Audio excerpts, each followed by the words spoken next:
Dito na nga talaga nag-overnight yung mga bisita ko sa rest house mga guys. Na ayaw na daw nilang umuwi. Nako po, goal tayo dito. Kasi wala na nga tayong pang merienda. Chot! Nagre-request nga sila sa akin ng merienda. Na ang hirap talaga mga guys kapag may bisita. Kasi tingnan nyo na haggard na ako dito. Yan, chot, ginusto mo yan.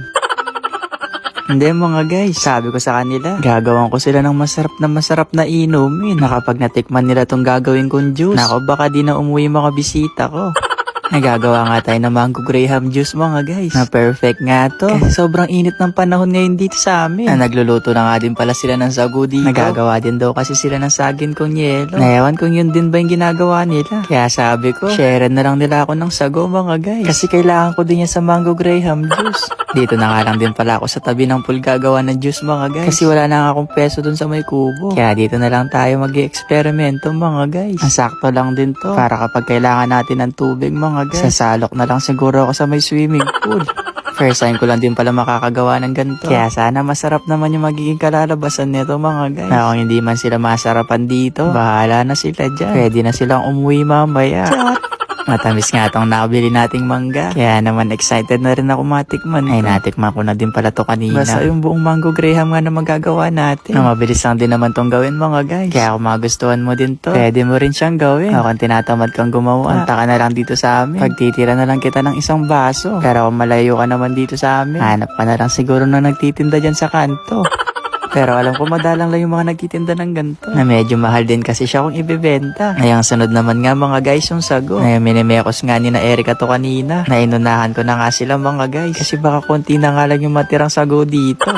Pero half-half na lang kami dito mga guys. Kasi kakailanganin pa nga nila daw to. Ang panoorin nyo na lang kung ano yung gagawin niyang merienda.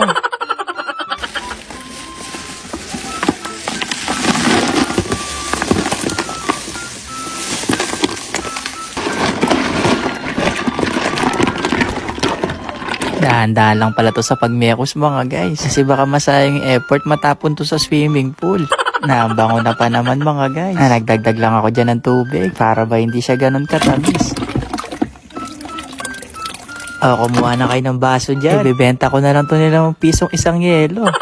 Medyo paulad na nga. Nagkaroon pa ng flavor tong juice natin mga guys. Pero di bale, maliligo rin tayo mamaya sa swimming pool. Heto na nga mga guys. Ang nagawa nating mango graham juice. Nakinamay ko na dyan. Kasi sa akin naman to.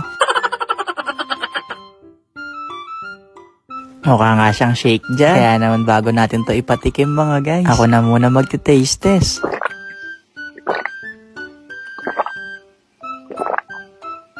Ang sarap pala ng gantong klaseng juice.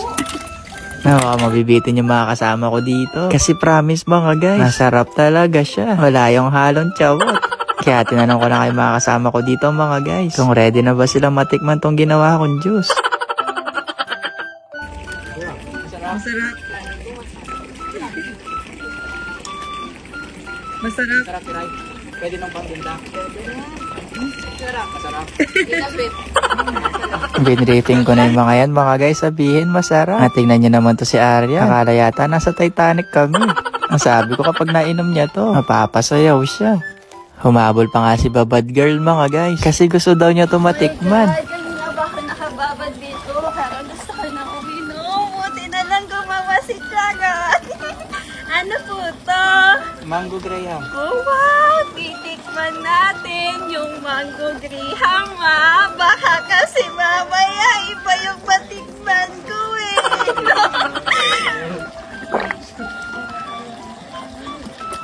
Sarap po! Ano to?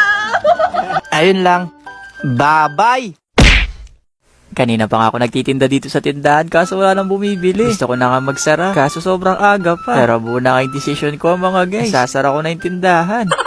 Ewan ko ba kung ba't ganun. Kapag naka-vlog ako may mga bumibili. Na di ko din alam. Yung nakaasar lang talaga yung mga bumibili dito. Kasi kapag nakatambay lang ako sa tindahan, wala talagang bumibili. Kaya mukhang mapapasoft drinks pa yata tayo sa wala sa oras.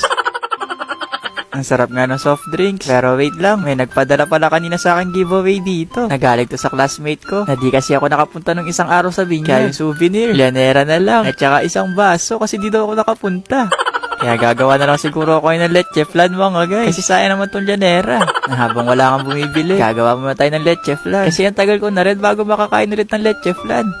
First time ko nga lang makakagawa ng ganito. Na sinasabi nga ng karamihan na kapag first time mong gumawa ng leche flan, ay hindi mo talaga siya mape-perfect. Pero saglit lang din naman siyang gawin. Kaya sana maging maayos yung kalabasan.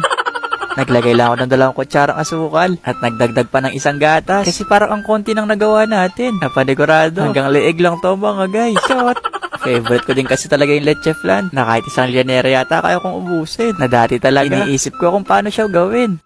Kaya sa mga di pa nga nakakaalam kung paano gumawa ng leche flan, ito na rin siguro yung tutorial.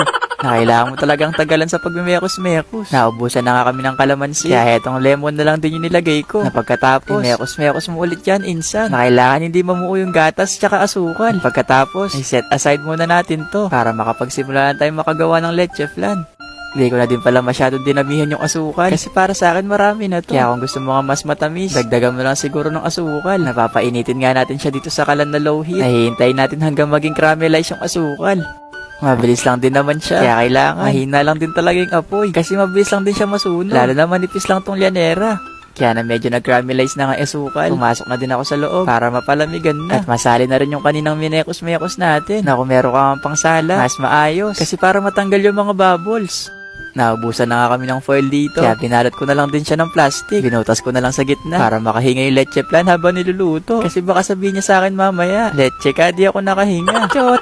Diba mga guys, mabilis lang siya. Pero lagot siguro tayo kay mama. Kasi sinira ko yung tindahan para makagawa lang ng leche flan. Medyo matagal pa nga itong maluluto. Kaya habang hinihintay nga mga guys, tuluyan ko ng isasara yung tindahan. Medyo 10 oras na din kasi. Kaya kailangan na din talaga magsara. At makalipas nga ng ilang minuto mga guys, dinaligan ko na rin itong niluluto natin. At eto nga, sobrang bango na niya. Yun nga lang yung nilagay natin plastic kanina. Medyo naapektuhan yung leche flan. Pero di naman masyadong importante to. Yung mas importante yung sa likod. Kasi doon natin makikita kung perfect ba yung ginawa nating leche flan. O maleleche lang tayo dito. Chot! Sobrang bango nga. Kaya natatakam na din ako. Pero mas masarap nga to kapag malamig mga guys. Kaya niref ko muna siya ng ilang oras. At binalikan na din na heto na yung finished product mga guys. Ayan na, wow! Ay, Perfect! Perfect siya no? Oo, yung iba hindi nila na-perfect yan. Ang bango. You're so lucky. Pero ang bait lang pala niya no? Oo. Yes. Wow!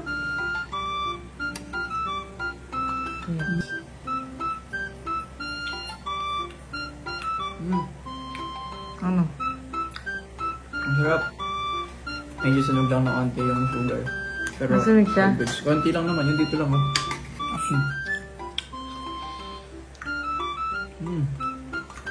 Ang sarap na guys. Sakto lang din yung tamis kasi di ko rin dinamihan yung sugar. Kasi baka maging asukal di pa tayo. Dito.